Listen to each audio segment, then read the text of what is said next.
어느 날 더는 참을 수 없었던 저는 며느리에게 조심스레 물었습니다.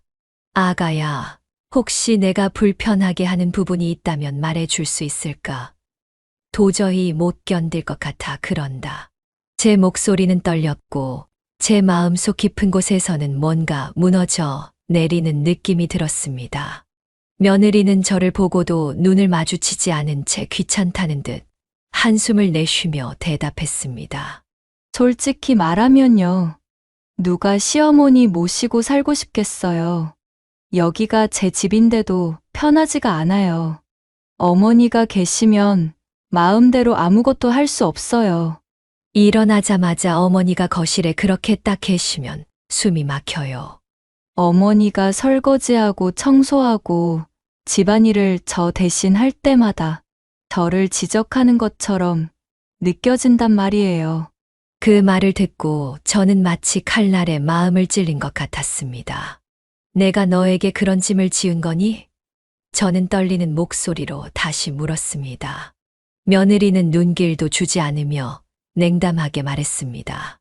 어머니는 좋은 분이시지만 저희도 저희만의 삶이 필요해요. 솔직히 어머니가 여기 계시면 제가 숨을 못 쉬어요.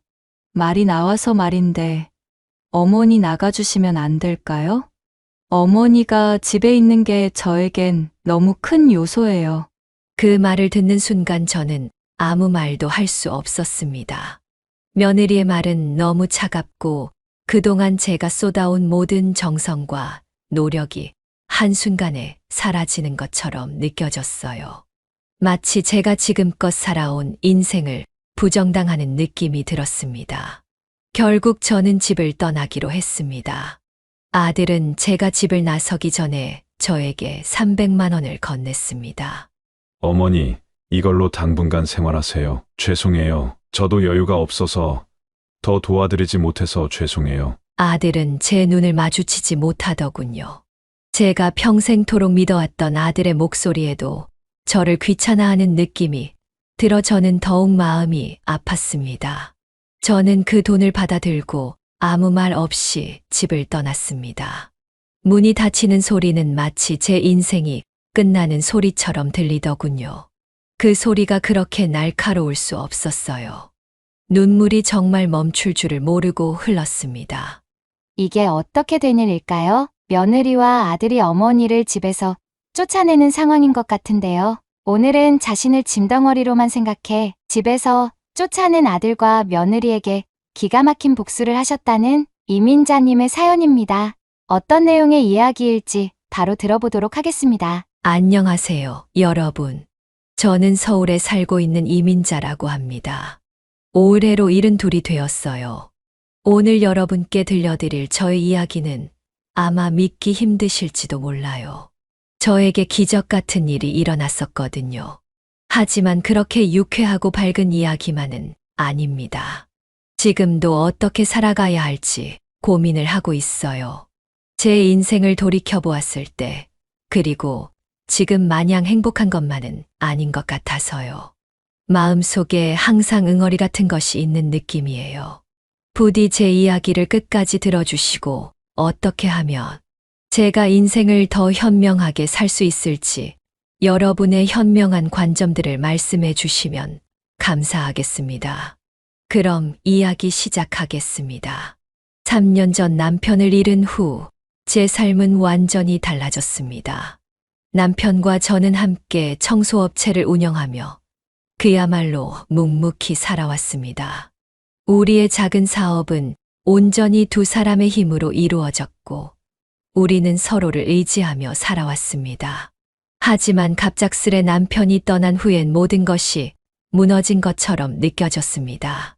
남편의 죽음은 저에게 너무나 큰 상실감을 안겨주었고 그 빈자리는 지금도 여전히 가슴 속에서 무겁게 느껴집니다.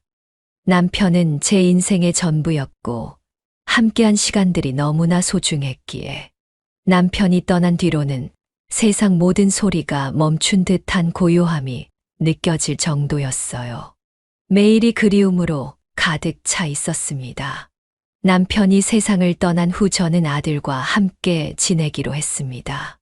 남편이 돌아가시기 전에 아들에게 남긴 유언이 있었거든요. 어머니를 잘 모셔야 한다. 내가 남기는 모든 것은 너의 어머니를 위한 것이야. 남편은 그 말을 남기고 떠나며 아들에게 집과 재산을 물려주었고 아들은 그 약속을 지키겠다고 약속했습니다. 아들은 제겐 큰 위로가 되었고 아들과 함께 있으면 남편의 부재가 조금은 덜 느껴지는 것 같았습니다. 처음 몇 달간은 아들과 며느리와 함께 평온한 나날을 보냈습니다. 하지만 시간이 지날수록 예상하지 못한 변화들이 일어났어요. 처음 아들과 며느리와의 생활은 평화로워 보였습니다. 며느리는 저를 배려해 주었고 손자와도 함께 행복한 시간을 보낼 수 있었습니다. 그러나 점점 며느리의 태도가 달라지기 시작했어요. 처음엔 사소한 것들이었습니다. 제가 집안일을 돕겠다고 하면 며느리는 어머니, 제가 하면 되니까 소파에 앉아 편히 쉬고 계세요라고 말했습니다. 그때는 며느리의 배려를 고맙게 생각했습니다. 하지만 시간이 지나면서 그녀의 말투나 행동에서 점점 불편한 기운이 느껴졌어요. 처음엔 그냥 지나치는 일이라 생각했지만 점차 그런 일들이 반복되면서 뭔가 이상한 점들이 눈에 띄기 시작했습니다. 어느 날 제가 청소를 하려고 하자 며느리가 다가와 말했습니다. 어머니 평생 청소하면서 사신 건 알겠는데 집 청소는 저한테 좀 맡겨주세요. 어머니가 청소하시면 제가 물건 놓는 방식이 있는데 그게 다 망가진단 말이에요. 이러한 말들이 반복되자 저는 점점 더 불편해졌습니다. 그녀의 태도는 점점 더 차갑고 저를 제외하려는 듯한 느낌을 주었기 때문이에요. 처음에는 고마운 마음으로 받아들였지만 이내 그 배려 속에 숨겨진 거부감이 느껴졌습니다. 이 모든 변화가 서서히 제게 큰 압박으로 다가왔습니다. 아들에게는 그 변화를 이야기할 용기가 없었고 결국 저는 그저 참아내야 했습니다. 어머니, 제발 쉬세요. 제가 할 테니 제발 아무것도 하지 말아주세요. 그녀의 말 속에는 더 이상 배려는 없고 그저 불편함만이 담겨 있었습니다. 그 말을 들을 때마다 제 마음 속에 의문이 떠오르곤 했습니다. 내가 뭘 잘못했을까? 하지만 그때마다 문제를 삼지 않기로 결심했습니다. 아들과 며느리가 평화롭게 지내길 바라는 마음에 저는 스스로를 계속해서 설득하려 했습니다. 어느 날 저녁 저는 저녁 준비를 하려고 부엌에 들어갔습니다. 그때 며느리는 차가운 표정으로 다가오더니 어머니 부엌에 들어오시지 말라니깐요.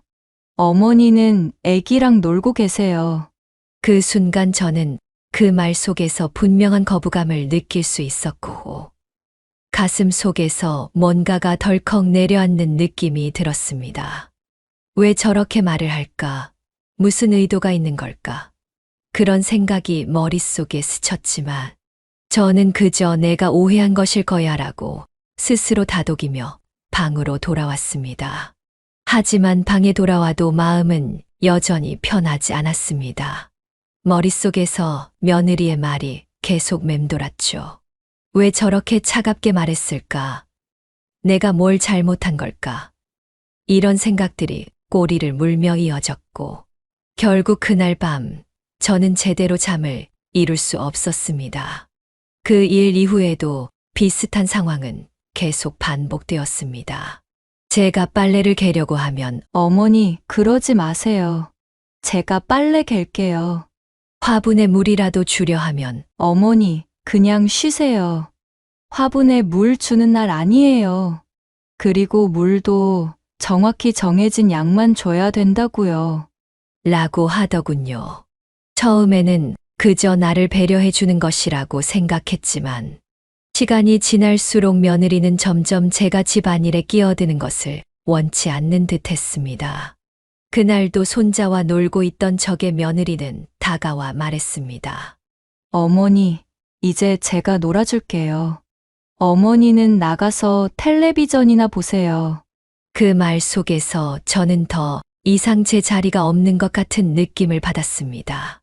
제 존재 자체가 그녀에게 부담이 되는 건 아닌가 하는 생각에 가슴이 답답해졌습니다.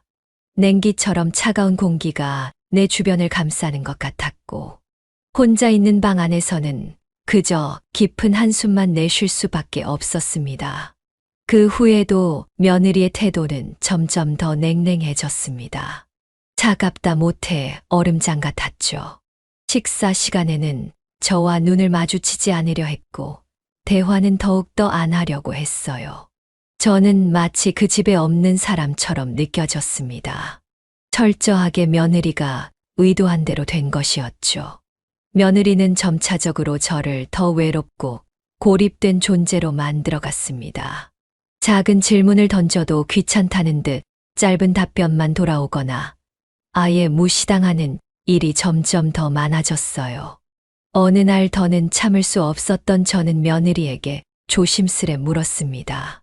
아가야, 혹시 내가 불편하게 하는 부분이 있다면 말해줄 수 있을까? 도저히 못 견딜 것 같아 그런다. 제 목소리는 떨렸고 제 마음속 깊은 곳에서는 뭔가 무너져 내리는 느낌이 들었습니다. 며느리는 저를 보고도 눈을 마주치지 않은 채 귀찮다는 듯 한숨을 내쉬며 대답했습니다. 솔직히 말하면요. 누가 시어머니 모시고 살고 싶겠어요. 여기가 제 집인데도 편하지가 않아요. 어머니가 계시면 마음대로 아무것도 할 수 없어요. 일어나자마자 어머니가 거실에 그렇게 딱 계시면 숨이 막혀요. 어머니가 설거지하고 청소하고 집안일을 저 대신 할 때마다 저를 지적하는 것처럼 느껴진단 말이에요. 그 말을 듣고 저는 마치 칼날에 마음을 찔린 것 같았습니다. 내가 너에게 그런 짐을 지은 거니? 저는 떨리는 목소리로 다시 물었습니다. 며느리는 눈길도 주지 않으며 냉담하게 말했습니다. 어머니는 좋은 분이시지만 저희도 저희만의 삶이 필요해요. 솔직히 어머니가 여기 계시면 제가 숨을 못 쉬어요. 말이 나와서 말인데 어머니 나가주시면 안 될까요? 어머니가 집에 있는 게 저에겐 너무 큰 요소예요. 그 말을 듣는 순간 저는 아무 말도 할 수 없었습니다. 며느리의 말은 너무 차갑고 그동안 제가 쏟아온 모든 정성과 노력이 한순간에 사라지는 것처럼 느껴졌어요. 마치 제가 지금껏 살아온 인생을 부정당하는 느낌이 들었습니다. 결국 저는 집을 떠나기로 했습니다. 아들은 제가 집을 나서기 전에 저에게 300만 원을 건넸습니다. 어머니, 이걸로 당분간 생활하세요. 죄송해요. 저도 여유가 없어서 더 도와드리지 못해서 죄송해요. 아들은 제 눈을 마주치지 못하더군요. 제가 평생토록 믿어왔던 아들의 목소리에도 저를 귀찮아하는 느낌이 들어 저는 더욱 마음이 아팠습니다. 저는 그 돈을 받아들고 아무 말 없이 집을 떠났습니다. 문이 닫히는 소리는 마치 제 인생이 끝나는 소리처럼 들리더군요. 그 소리가 그렇게 날카로울 수 없었어요. 눈물이 정말 멈출 줄을 모르고 흘렀습니다. 평생 이 한 몸을 바쳐 키운 아들과 며느리가 저를 떠나게 만드는 그 순간은 제 인생에서 가장 힘든 순간이었어요. 정말 배신감의 발이 바닥에 닿을 때마다 숨이 막혀서 숨을 제대로 쉴 수 없을 지경이었습니다. 그렇게 고통을 참으며 걷다 보니 지난 날들이 떠올랐습니다. 남편이 나를 보며 웃어주었던 시간들, 아들의 졸업식, 첫 취업, 그리고 결혼식까지요. 모든 순간들이 마치 필름이 흘러가듯 머릿속을 스쳤습니다. 그런 기억들 덕분에 잠시 따뜻했지만 지금의 현실은 너무도 냉정했고 그 길을 계속 걸어야 할지 막막한 마음에 발걸음은 무거웠습니다. 그럼에도 불구하고 저는 살아가야 했죠. 그래, 혼자서라도 살아야지. 이렇게 있을 수만은 없어. 남편이 내 옆에 있다면 나에게 호되게 혼을 낼 거야. 지금까지 용기 있게 살아온 내 자신을 믿자. 나는 강한 여자야. 손에는 아들이 주었던 300만 원이 들려 있었습니다. 이 돈으로 어떻게 살아야 할지 막막한 마음에 발길이 닿는 대로 걷기 시작했습니다. 남편이 떠난 지 2년이 되던 날이었어요. 이제는 아들마저 저를 내몰고 있는 현실이 가슴을 짓눌렀습니다. 울면서 길을 걷는 저를 보며 길거리 걷던 사람들은 저를 이상하게 보더군요. 길을 가다가 공원 벤치에 앉아 주변을 지나가는 사람들의 모습을 멍하니 바라보았습니다. 누굴 보든 다들 행복해 보이더라고요. 세상에서 저만 불행한 것처럼 느꼈어요. 마음을 잡아보려고 해도 계속해서 자책을 하게 되었고 부정적인 생각이 들었어요. 마음 같아서는 앞에 있는 호수에 뛰어들고 싶기도 했죠. 그러면 안 된다고 마음을 다 잡고 다시 길을 걷다 보니 몸이 점점 더 무겁고 지쳐갔습니다. 우선 당장 머물 곳이 필요하다는 생각에 근처의 작은 고시원으로 향했습니다. 건물에 들어서자 주인분이 계시더군요. 어머, 여기 계시려고요? 저는 잠시 망설이다가 대답했습니다. 네, 일단 짧게 있으려고요. 주인은 키를 건네며 미소를 지었습니다. 꼭 저를 비웃는 듯 보이더라고요. 방에 사용 설명서 다 적혀 있으니까 그거 보시면 되고. 지원되는 건 많이 없으니 다 자기 돈으로 사셔야 해요. 돈은 현금으로 하실 거예요? 네, 여기 있어요. 저는 봉투에 있는 300만 원에서 한 달치 돈을 꺼내 주인에게 주었어요. 큰 돈을 보니 주인이 놀라더군요. 제 전 재산이라고는 생각하지 못했겠죠. 방에 들어서자마자 저는 침대에 몸을 뉘었습니다. 어쩌다 이렇게 되었을까? 평생을 가족을 위해 살아왔는데 라는 생각이 들더라고요. 남편과 함께한 시간들, 아들과의 추억들이 영화처럼 눈앞에 보이는 듯 했어요. 남편과 처음 청소업체를 열었을 때, 아들이 처음으로 대학에 합격했을 때, 수많은 행복했던 기억들이 말이에요. 하지만 그 모든 순간들은 지금 너무나도 먼 과거처럼 느껴졌습니다. 마음속 깊은 곳에서 밀려오는 외로움과 상실감에 온몸이 떨렸습니다. 눈물은 정말 끊임없이 나왔어요. 제가 이렇게까지 외로워질 줄은 정말 몰랐습니다. 가족을 위해 헌신했던 내 삶이 왜 이렇게 끝나버린 걸까? 슬픔 뒤에는 억울함이 찾아왔어요. 도대체 내가 뭘 잘못했길래 이런 취급을 받아야 하지? 라는 생각들이요. 곧 이렇게 살면 안 돼. 내 삶을 살아가자 라고 스스로에게 다짐했지만 행동은 마음처럼 되지 않더라고요. 제 상처는 너무나 무겁고 깊었습니다. 거의 몇 달 동안 저는 고시원 방에 틀어박혀 있었습니다. 식사도 제대로 하지 않았고 작은 창문만 멍하니 보면서 시간을 보냈습니다. 창밖을 바라보며 지나가는 사람들을 보니 더욱 외로움이 밀려왔습니다. 나도 저 사람들처럼 평범하게 살아가고 싶을 뿐인데 시간이 갈수록 방 안은 점점 더 답답하게 느껴졌습니다. 가슴 한 구석에 쌓인 억울함과 고독함이 커져만 갔습니다. 밖에서 들리는 사람들의 행복한 웃음소리가 오히려 저에게는 화살처럼 다가왔습니다. 저렇게 즐거운 날들이 나에게도 있었는데 행복했던 시절이 더 이상 돌아오지 않을 것만 같아 눈물이 났습니다. 저는 그저 침대에 누워 모든 것을 포기하고 싶었습니다.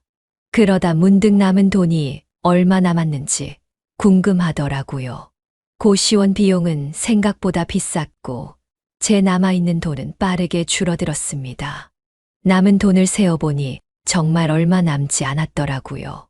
이대로 가다간 다음 달치를 못 내고 나가야 했습니다. 저는 위기감을 느꼈죠. 주인의 행동을 봐선 바로 내쫓을 것 같았거든요. 저는 마음을 가다듬고 앞으로의 계획을 세워야 한다고 생각했습니다. 하지만 막상 무엇을 해야 할지 알 수 없었습니다. 일을 해야 된다고 생각은 했지만 솔직히 이 나이에 누가 저를 써주겠어요. 현실은 정말 가혹했고 도움을 청할 곳이 없다는 것이 너무나 서러웠습니다. 결국 다음 달 지출하는 날이 다가왔고 저는 고시원을 떠나야 했습니다. 우선 숙소가 필요해서 더 저렴한 숙소를 찾아봤지만 고시원보다 싼 곳은 없었어요. 이 많은 공간 중에 내 공간이 없다는 것이 정말 원망스러웠습니다. 그러던 중 PC방이 눈에 들어왔습니다. 여기서 잠을 자면 비용을 줄일 수 있겠지라는 생각을 했어요. 그렇게 저는 PC방에 들어가 정액권을 끊었습니다. 긴 시간을 정액권으로 끊으면 저렴한 가격에 오래 할 수가 있었거든요. 그리고 나중에 안 사실이지만 잠시 시간을 멈추고 자리에 있어도 워낙 손님이 많아 신경 쓰지 않았습니다. 그렇게 돈을 조금씩 아낄 수 있었습니다. 일단 급한 불은 끈 느낌이었지만 언제까지 이곳에 있을 수는 없었어요. 그리고 내가 이렇게까지 밑바닥으로 왔나 하는 부정적인 생각이 들었어요. PC방은 늦은 시간까지 사람들로 북적이고 있었습니다. 어른들의 말소리와 게임 소리가 혼합되어 PC방 가득 울려 퍼졌지만 그 모든 소리가 저에게는 더 큰 외로움을 안겨주었습니다. 저 혼자만 구석에 앉아 흐릿한 눈으로 그들의 목소리를 들으며 가슴 속 깊은 곳에서 무언가 씁쓸하게 떠오르는 걸 느꼈어요. 그들은 나와는 전혀 다른 세계에 사는 사람들처럼 보였습니다. 제가 떠올리는 건 가족들과 함께했던 오래전 지나간 행복한 시간들이었습니다. 그런 기억들이 마음을 찢어 놓았고 지금 이 순간 나만 홀로 이렇게 남겨져 있다는 현실이 너무나도 가혹하게 다가왔습니다. 도저히 버틸 수 없었던 저는 남편과 좋아했던 영화들을 틀어서 보기 시작했어요. 그러니까 좀 낫더라고요. 그렇게 새벽이 지나가고 있었습니다. 저는 PC방의 의자를 젖히고 누워서도 잠을 이루지 못했습니다. 주변에서는 밤새도록 게임하는 사람들의 목소리로 시끄러웠어요. 결국 헤드셋을 끼고 지친 몸으로 잠시 눈을 붙였지만 피곤함을 푸는 데는 전혀 도움이 되지 않았습니다. 아침이 밝고 나자 몸은 여전히 무겁고 마음은 더욱 가라앉아 있었습니다. 어떻게 해야 할지 전혀 알 수 없었습니다. 그저 이대로 살 수는 없다는 생각만 들었지만 갈 길이 막막하게 느껴졌습니다. 근데 배가 고프더라고요. 이런 상황에서도 식욕은 있는 모양이었습니다. 살아야 한다는 하늘의 뜻인가 생각했어요. 결국 저는 잠시 PC방에서 나왔습니다. 내가 무엇을 원하는지 어디로 가야 할지 모르는 채 계속 걸었어요. 그러다 결국 눈에 띄는 편의점으로 발걸음을 옮겼습니다. 저는 삼각김밥과 핫바 하나를 들고 나왔어요. 앞에 있는 플라스틱 의자에 앉아 건너편 감자탕집을 보았습니다. 감자탕집은 아침인데도 손님이 많았고 웃고 떠드는 아이들과 함께 있는 엄마들의 모습을 보며 가슴이 울컥하더군요. 저렇게 아이와 함께 시간을 보냈던 기억이 떠오르면서 그 순간이 너무나 그리웠습니다. 그 모습을 계속 보고 싶더군요. 그래서 아이스크림을 하나 더 사서 다시 의자에 앉았습니다. 아이스크림을 먹으며 계속 감자탕집을 바라보았어요. 식당 안에 있는 사람들의 모습은 왠지 멀게만 느껴졌습니다. 저는 그들이 참 부럽기만 했습니다. 아이와 함께 밥을 먹는 엄마의 모습을 보니 저도 모르게 손주가 떠올랐습니다. 아들과 며느리는 몰라도 손주는 저를 정말 잘 따랐거든요. 문득 손주의 웃음소리가 귓가에 들리는 것만 같아 가슴 한편이 아려왔습니다. 아이스크림을 다 먹으니 현실이 피부로 느껴지더군요. 남은 돈은 점점 줄어들고 기댈 곳은 아무 데도 없었습니다. 이대로 계속 PC방에서 지낼 수는 없겠다는 생각에 저는 한 가지 결심을 하게 되었습니다. 일을 해야겠다는 결심이었어요. 나이는 중요하지 않다고 사람들이 말하곤 하잖아요. 저도 그렇게 생각을 했습니다. 하지만 무엇을 해야 할지, 어디로 가야 할지 전혀 알 수 없었습니다. 내가 할 수 있는 일이 무엇일지 생각을 하다 보니 머리가 아팠습니다. 편의점에서 보내는 시간이 길어졌습니다. 아침이면 저는 PC방을 나서 편의점으로 향했습니다. 삼각김밥과 핫바 하나를 손에 들고 자리에 앉았습니다. 길거리엔 수많은 사람들이 웃고 떠들며 바쁘게 지나갔습니다. 사람들은 모두 각자의 삶을 살아가고 있었고 그 모습을 보다 보면 시간이 금방 가더군요. 그러다 문득 그 속에서 저는 홀로 있었다는 사실을 깨닫게 되었습니다. 나만 빠져 있는 것처럼 느껴졌고 그 순간 외로움은 더욱 깊어졌습니다. 그래도 계속해서 보게 되었어요. 이유는 저도 모르겠더군요. 그러던 어느 날 아침마다 청소하는 환경미화원들을 보게 되었어요. 시간이 지나면서 환경미화원분들이 저를 알아보기 시작했습니다. 그들이 저를 향해 밝게 인사를 건넬 때마다 저는 오히려 점점 더 불편해졌습니다. 그들이 저를 반갑게 맞아주는 것은 고마운 일이었지만 동시에 제가 이곳에 있는 게 부끄러워서였어요. 저 사람들은 나를 뭐라고 생각할까라는 생각이 저를 부끄럽게 만들었죠. 내가 이렇게 계속 시간을 보내고 있는 게 맞는 걸까 하는 불안감이 밀려왔습니다. 제가 계속 말을 피하고 시선을 피했는데도 불구하고 그들은 청소를 하며 친절하게 말을 건넸고 저는 억지로 미소를 지으며 대답했습니다. 최대한 여유로운 척 연기를 했어요.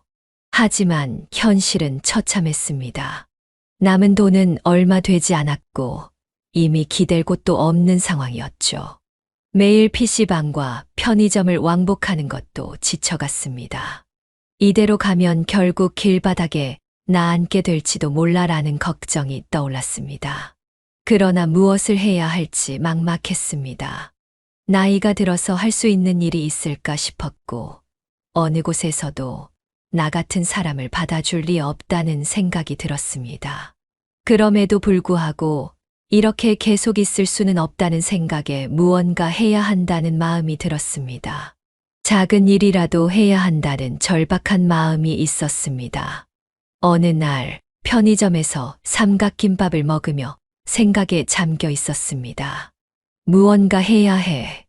작은 일이라도 찾아봐야겠어라는 다짐이 마음속에 일었고 그때 지나가는 할아버지를 보게 되었어요. 폐지를 줍고 가게에서 버리는 공병을 모아갔어요. 큰 리어카를 작은 몸의 할아버지가 끌고 힘겹게 가더라고요. 저는 속으로 저 일은 내가 못하겠지라고 생각했지만 어느새 몸은 그 할아버지에게로 가더라고요. 막상 말을 붙이려고 하니 용기가 나지 않았어요. 그때 할아버지가 저를 발견하고는 다가왔습니다. 그는 친절하게 말을 건넸습니다. 지나가다 보긴 했는데 무슨 할 말 있으세요? 저는 제 상황을 남에게 말해본 적이 없기 때문에 말해야 하나 말아야 하나 고민을 했습니다. 그 할아버지는 제가 조용히 있으니 다시 말을 꺼냈어요. 지나가면서 잠깐 봤는데 걱정이 많아 보였어요. 제가 누굴 걱정할 처지는 아니고 대단한 사람은 아니지만 말해보세요. 저한테 말해서 마음이라도 좀 가벼워질지 누가 아나요? 그의 진심 어린 물음에 저는 잠시 머뭇거리다가 조심스럽게 말했습니다. 사실 갈 곳이 없어서 이렇게 시간을 보내고 있어요. 할아버지의 눈빛은 놀라운 듯 했고 저는 그 시선에 불편함을 느끼며 점점 더 작아졌습니다.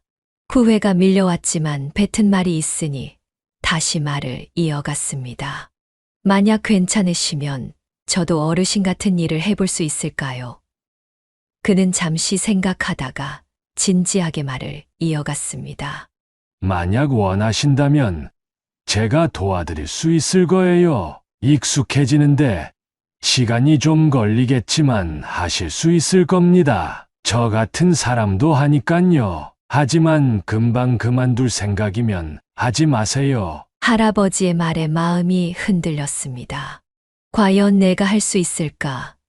라는 생각이 맴돌았지만 현 상황에서는 안 할 수 없었어요. 당장 PC방에서 쫓겨날 상황이었거든요.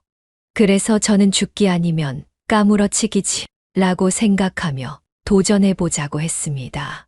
하지만 여전히 불안감은 사라지지 않았습니다.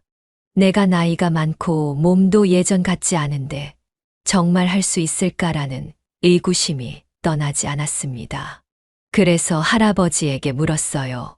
정말 제가 할 수 있을까요? 할아버지는 미소를 지으며 대답했습니다. 해야죠. 해내야죠. 할머니의 경험과 성실함이 큰 힘이 될 겁니다. 그 말에 조금씩 불안이 가라앉는 느낌이 들었지만 여전히 의문이 남아 있었습니다. 그럼에도 저는 마음을 다잡고 고개를 끄덕이며 말했습니다. 그럼 한번 해볼게요. 잘 부탁드립니다. 그는 가방에서 쪽지와 펜을 꺼냈습니다. 내일 아침에 여기로 오세요. 할아버지는 쪽지에다가 주소를 적어주면서 저에게 미소를 지어주었어요. PC방으로 돌아가는 길에 내일에 대한 기대감과 걱정이 뒤섞여 있었습니다. 드디어 뭔가 할 수 있겠구나라는 생각이 들었지만 여전히 잘할 수 있을까? 라는 불안이 머릿속을 떠나지 않았습니다. 찜질방에 돌아와 잠자리에 들었지만 내일에 대한 두려움과 기대가 계속 머리를 어지럽혔습니다. 몸이라도 다치면 어떡하지? 사람들이 나를 어떻게 볼까? 등 걱정은 커져갔지만 결국 스스로를 다독였습니다. 최선을 다하면 되는 거야. 내가 할 수 있는 만큼만 하면 돼. 중요한 건 도전하는 거잖아. 그렇게 마음을 다잡고 내일을 준비했습니다. 아침이 되자 PC방에서 나와 화장실 거울을 보며 머리를 다듬고 가방에 있는 옷 중에 가장 편안한 옷으로 갈아입었어요.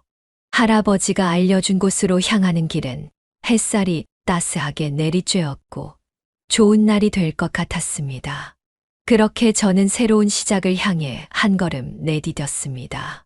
그 작은 희망 속에서 두려움을 안고 앞으로 나아가기 시작했습니다. 할아버지가 알려준 곳은 바로 고물상이었어요. 도착하니 할아버지가 미리 오셔서 기다리고 있으시더군요. 할머니 여기에요. 어서 오세요. 마음의 준비는 다 되셨어요? 저는 긴장된 마음으로 고개를 끄덕였습니다. 네, 잘 부탁드립니다. 그는 저에게 장갑과 앞에 매는 가방 그리고 고물 리어카를 건네주었어요.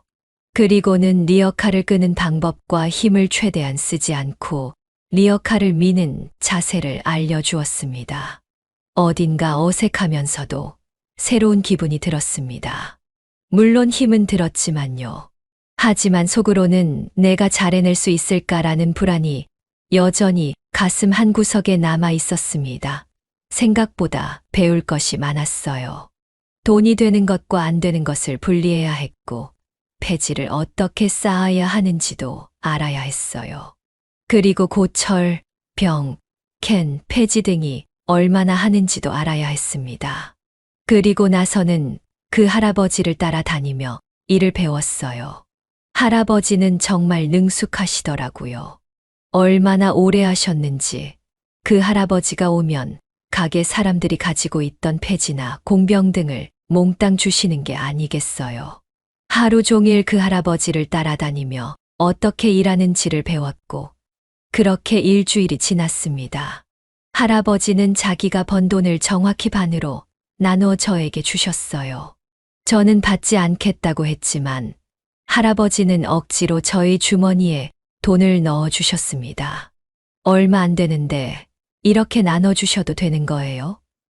공 한쪽이라도 나눠 먹어야죠. 그리고 일을 했으면 돈을 받아야 하는 게 인지상정이고요. 할아버지의 따뜻함에 저는 눈물이 나올 것 같았습니다. 생각해보면 생면부지의 사람에게 이렇게 친절할 이유는 없었거든요. 그래서 저는 오랫동안 궁금했던 질문을 할아버지에게 했습니다. 어르신, 근데 왜 저를 도와주시는 거예요? 별 이유가 있겠습니까? 내 아무리 이렇게 살아도 남한테 부끄러운 짓 한 적 없고 오히려 베풀면서 살았어요. 근데 반대로 돈 많은 사람들은 다들 자기만 알고 자기 것만 아까운 줄 알고 베풀 줄을 모르더군요. 그냥 저는 도움이 필요해 보이는 사람에게 제가 사는 방식을 조금 알려준 것밖에 없어요. 할지 안 할지는 할머니가 정한 것이죠. 저는 그냥 손만 내밀었을 뿐 잡은 건 할머니예요. 그니까 제 덕이라고 할 필요가 없죠. 저는 할아버지의 손을 잡고 엉엉 울었어요. 할아버지는 어찌할 줄을 몰라 그저 우는 저희 등을 두드려 주었죠. 그렇게 제가 울음이 그치자 할아버지는 말했어요. 이제 할머니가 할머니만의 길을 찾아야 해요. 일주일 동안 잘 해왔으니 앞으로도 잘 할 수 있을 거예요. 저랑 길은 안 겹치게 해야 해요. 이 일도 상도덕이라는 게 있거든요. 할아버지는 그 말을 하며 저에게 미소를 지어주셨어요. 처음과 같은 변함없는 미소였죠. 할아버지는 그 말을 끝으로 정말 뒤도 돌아보지 않고 가셨어요. 저는 할아버지의 뒷모습을 보며 다시 한번 용기를 얻을 수 있었습니다. PC방 화장실에서 더러워진 몸을 씻으며 제 얼굴을 바라보았어요. 그새 더 많이 늙은 것 같더군요. 그리고 옷은 많이 더러워졌고 일주일간 리어카를 끌고 다니다 보니 온몸에 알이 배겼어요. 하지만 할아버지가 준 돈을 보니 너무 기쁘더라고요. 제가 일해서 제 손으로 번 돈이었으니까요. 제 몸은 더러웠지만 그 돈은 너무 깨끗해 보였어요.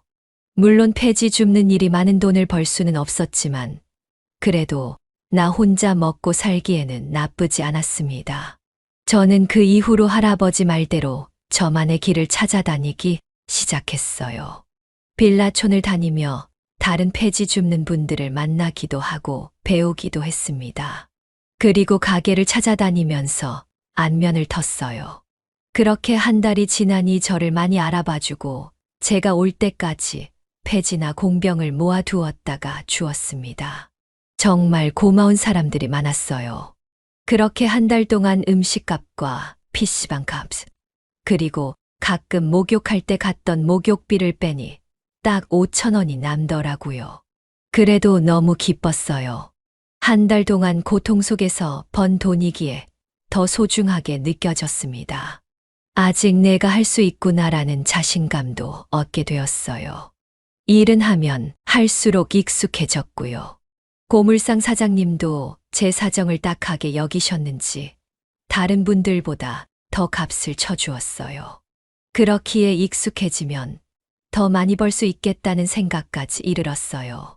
죽으림을 다해 열심히 살아야지라는 생각을 하며 PC방으로 가던 길에 복권 판매점이 눈에 들어왔습니다. 별다른 기대는 없었지만 어쩌면 작은 희망이라도 붙잡고 싶은 마음에 발길이 그쪽으로 향했습니다. 판매점에 들어가자 직원은 저의 차림새를 보고 눈살을 찌푸렸지만 저는 애써 모른 척했어요. 로또 한 장 주세요. 직원은 말없이 저에게 복권 한 장을 던졌어요. 저는 내색하지 않고 로또를 받아 제 앞가방에 조심스럽게 넣고는 가게를 빠져나왔습니다. 번호를 보지도 않았어요. 다른 사람들이 왜 로또를 사는지 알겠더라고요. 절대 될 거란 생각은 안 했지만 그래도 될지 모른다는 희망으로 일주일을 버티는 것이었어요. 며칠 동안 몰두한 일에 정신이 팔려 로또 복권이 가방 속에 있다는 사실조차 잊고 있었습니다. 일상에 파묻혀 하루하루를 겨우 살아내며 지내고 있었지요. 그러던 어느 날 일이 끝나고 PC방으로 돌아가는 길에 다시 그 복권 가게 앞을 지나게 되었습니다. 그제야 가방 속에 로또가 있다는 게 떠올랐습니다. 아, 맞다. 그때 복권을 샀었지. 저는 얼핏 가방을 뒤져서 그 작은 종이를 찾아냈습니다. 그 복권을 손에 들고 잠시 멍하니 서서 그것을 바라보았습니다. 당연히 안 됐겠지. 그래도 혹시 모르니까 번호나 비교해 볼까? 되면 정말 좋겠다. 잠깐의 희망이 마음을 스쳤지만 곧바로 그 생각을 지웠습니다. 그래, 기대는 하지 말자. 그런 일은 나에게 일어나지 않을 테니까. 그렇게 저는 현수막에 적혀 있는 번호와 제 용지의 번호를 비교하기 시작했습니다. 첫 번째 줄, 두 번째 줄, 세 번째 줄, 네 번째 줄 모두 역시나 다르더라고요. 맞는 번호가 하나도 없었습니다. 그렇게 기대 없이 마지막 줄의 번호를 보는데 첫 번째 번호를 보고 심장이 고동쳤습니다. 이 번호가 맞네. 그런데 두 번째 번호도 일치했습니다. 손이 떨리기 시작했습니다. 설마 이게 진짜로 일어날 리가 있을까? 세 번째 번호도 맞았을 때는 숨이 막힐 정도였습니다. 네 번째와 다섯 번째 번호까지 모두 일치했을 때 머리끝이 아찔해지며 온몸이 얼어붙은 느낌이었습니다. 이게 정말 현실일까? 믿기지 않았습니다. 몇 번이고 번호를 확인하며 눈을 비볐습니다. 마지막 여섯 번째 번호까지 완벽히 일치했고 당첨된 것이 확실해졌습니다. 그 순간 저는 그 자리에 멍하니 서서 주변을 둘러보았습니다. 거리는 시간이 멈춘 듯 조용했고 땅이 울렁거리는 듯 했습니다. 모든 것이 흐릿해지고 오직 제 심장 박동 소리만이 귓가에 울리는 듯 했습니다. 내가 정말 당첨된 걸까? 머릿속은 혼란에 휘말렸고 벅찬 감정을 억누를 수가 없었습니다. 손에 쥔 복권을 꼭 쥔 채 그 감정을 진정시키며 조심스럽게 가방 속에 넣었습니다. 지금은 흥분할 때가 아니야. 마음을 가라앉혀야 해.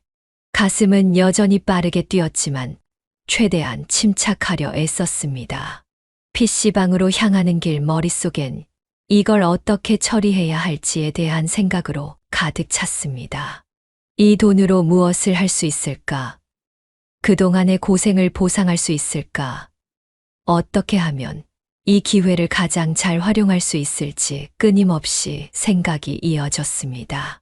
아들과 며느리와의 관계에서 느낀 상처와 배신은 여전히 저의 마음 한켠에서 떠나지 않았습니다. 그 고통을 잊고 싶어도 떠오를 때마다 마음이 저릿했습니다. 하지만 어느 순간 저에게 주어진 기회가 제 인생을 바꿀 수 있을지도 모른다는 작은 희망이 고개를 들었습니다.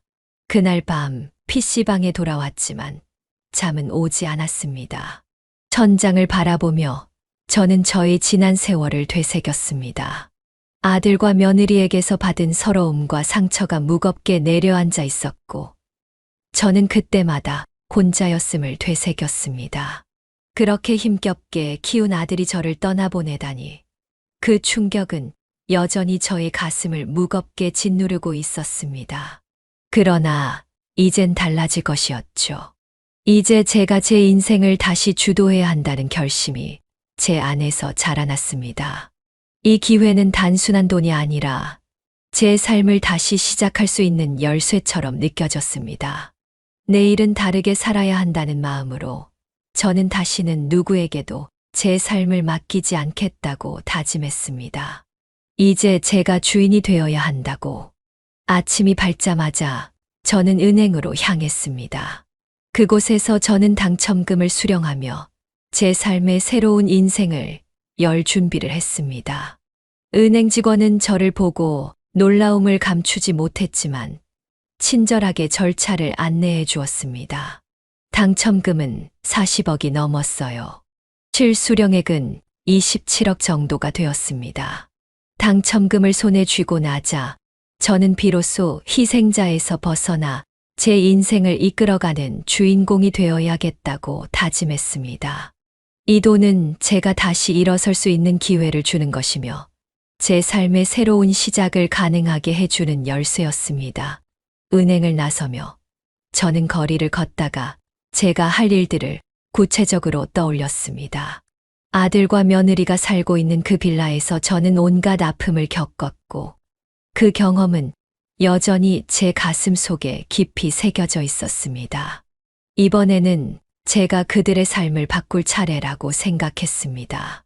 먼저 저는 부동산 중개소를 찾아가 아들과 며느리가 사는 그 빌라 건물을 매입할 수 있는지 물었습니다.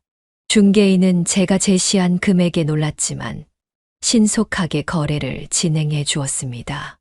집주인에게 시세보다 높은 가격을 불렀거든요. 그렇게 집주인과의 거래가 확정이 되자 그동안 쌓였던 마음속의 갈등과 복잡한 생각들이 물밀듯이 밀려왔습니다. 정말 이렇게까지 해야 할까라는 의문도 들었지만 제 마음 속에서 떠오르는 모든 아픔과 외로움이 저를 다시 밀어붙였습니다. 그리고 며칠 후 저는 드디어 그 빌라의 새로운 주인이 되었습니다. 모든 서류에 제 이름이 적혀 있는 것을 보고 마음 속에 복잡하게 얽힌 감정들이 하나씩 풀리는 느낌이 들었습니다. 이제 제 인생을 다시 찾을 시간이라는 사실이 실감이 났습니다. 저는 더 이상 누군가의 뜻대로 움직이지 않을 거라고 결심했습니다. 매매가 완료된 후 저는 조용히 마음을 다잡고 준비를 마쳤습니다. 아들과 며느리는 아직 그 사실을 알지 못했습니다. 하지만 그동안의 서러움과 배신을 떠올리며 이번에는 반드시 제가 주도해야겠다고 다짐했죠.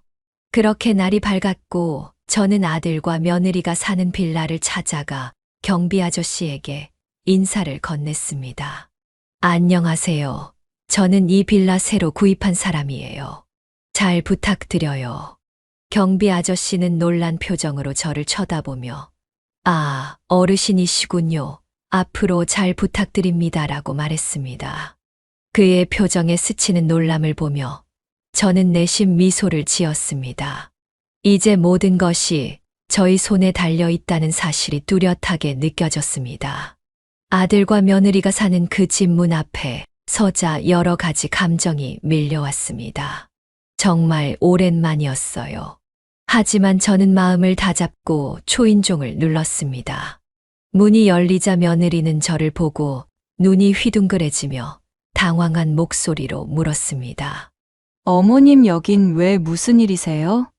그녀의 목소리에서 불편함과 당황함이 묻어났습니다.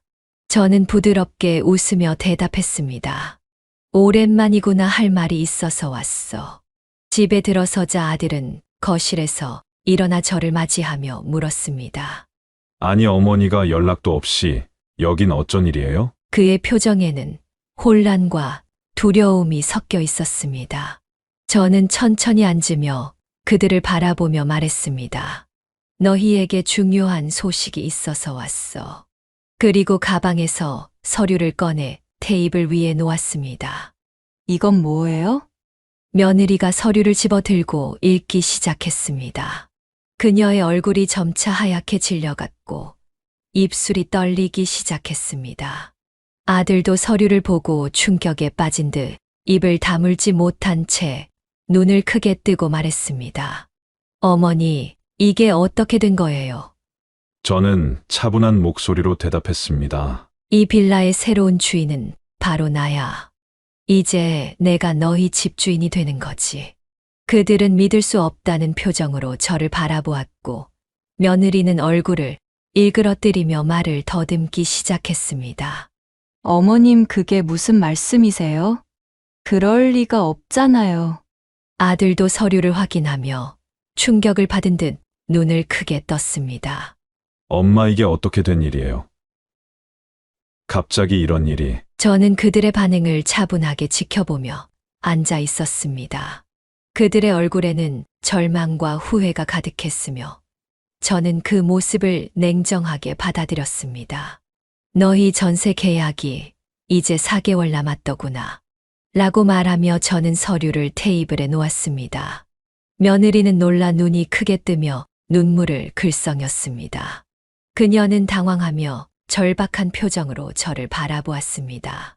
아들은 놀란 얼굴로 입을 열지 못한 채 혼란스러운 목소리로 우리도 정말 깜짝 놀랐어요라고 말했습니다.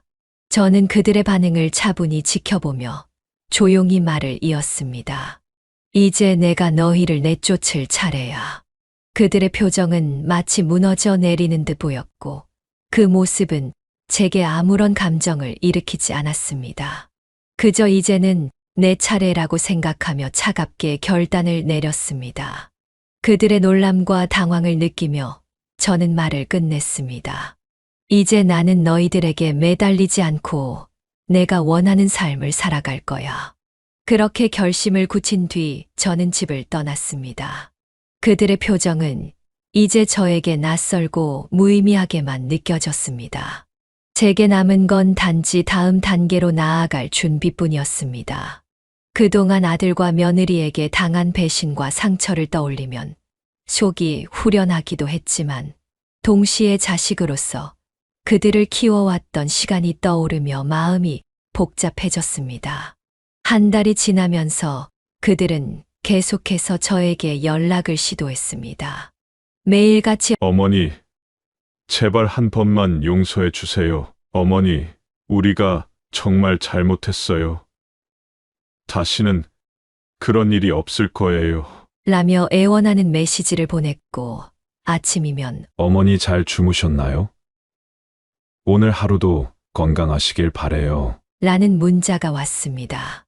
점심때가 되면 어머니 혹시 오늘 저희랑 이야기 좀 나누실 수 있을까요? 저희가 많이 반성하고 있어요. 라며 전화를 걸어왔습니다. 저녁에는 어머니, 저희가 그때 왜 그랬는지 정말 후회합니다. 제발 한 번만 더 기회를 주세요. 라고 울먹이는 목소리로 통화를 시도했죠. 며느리는 수십 번도 넘게 눈물 섞인 음성 메시지를 남겼습니다. 어머니, 제가 너무 어리석었어요. 정말 후회하고 있어요. 제발 저희를 한 번만 용서해 주세요. 다시는 어머니를 그렇게 대하지 않겠다고 맹세할게요. 라며 절박하게 호소했습니다. 아들도 마찬가지였습니다.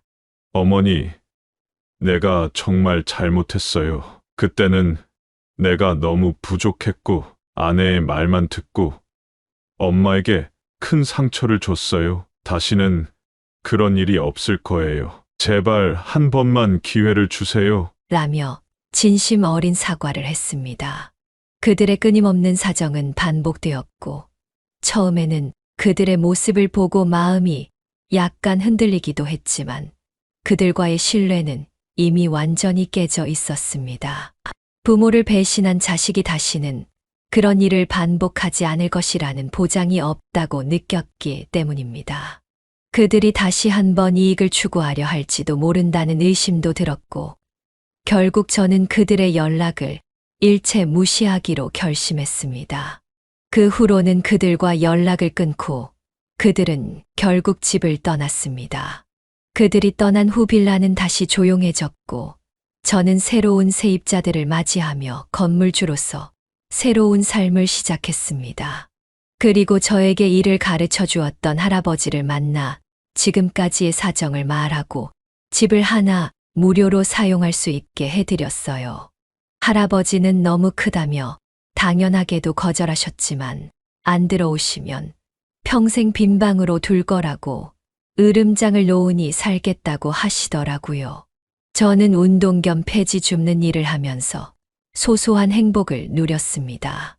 일상 속에서 작은 기쁨들을 찾을 수 있었고 아침마다 고물상으로 향하는 길은 이제 제게 익숙한 일이 되었습니다.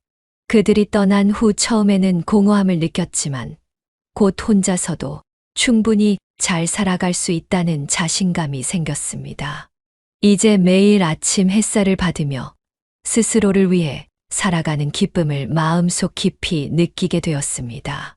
어느 날 고물상 사장님께서 저에게 말을 걸었습니다. 할머니 요즘 훨씬 더 활기차 보이세요. 무슨 좋은 일이 있으세요? 저는 미소를 지으며 대답했습니다. 그냥 인생이 참 재미있다는 생각이 들어서요. 매일 새로운 일이 투성이니까요. 사장님은 고개를 끄덕이며 말했습니다. 맞아요. 할머니를 보면 저도 힘이 나요. 그런 말을 듣고 나니 저도 힘이 나고 정말로 제가 바뀐 듯한 기분이 들었습니다. 저는 다시 한번 깨달았습니다. 내 삶을 내가 선택하고 살아가야 한다는 사실을요. 이제는 내가 스스로의 길을 가며 내 삶을 사랑하고 존중하는 것이 가장 중요한 일임을 깊이 느꼈습니다. 아들과 며느리는 결국 다른 집으로 이사를 가게 되었고 지금까지 저희 재산을 노리며 계속해서 연락을 해오고 있습니다. 정말 반성했을지도 모르죠. 하지만 저는 제가 세상을 뜰 때까지 절대로 재산을 주지 않을 생각입니다. 몽땅 기부나하려고 생각 중이에요. 평생 그들을 보지 않을 각오로요. 지금은 너무 제가 화가 나서 그렇고 나중엔 바뀔지도 모르겠지만요. 제 이야기는 여기까지입니다. 어떻게 들으셨나요? 저는 계속 연락 오는 아들과 며느리를 어떻게 대해야 할까요? 사실 며느리와 아들이 밉지만 용서하고 싶은 마음도 있습니다. 제가 남은 인생 더 현명하게 살기 위해선 어떻게 살아야 할까요? 여러분의 현명한 조언이 필요합니다. 제 이야기는 여기서 마무리해야겠네요. 지금까지 제 부족한 이야기를 들어주셔서 정말로 감사합니다. 네, 오늘 이야기는 어떠셨나요? 오늘 이야기를 듣고 어떻게 생각하시는지 어머님, 아버님의 생각을 댓글로 공유해주세요. 저는 또 다른 사연으로 찾아뵙겠습니다. 좋아요, 구독, 알람 설정을 통해 앞으로도 따뜻한 정을 나눌 수 있게 함께 해주세요. 어머님, 아버님의 삶의 지혜와 경험을 나눌 수 있는 통로가 되겠습니다. 오늘도 인생을 바꾸는 관점을 통해 사연을 들어주셔서 감사합니다.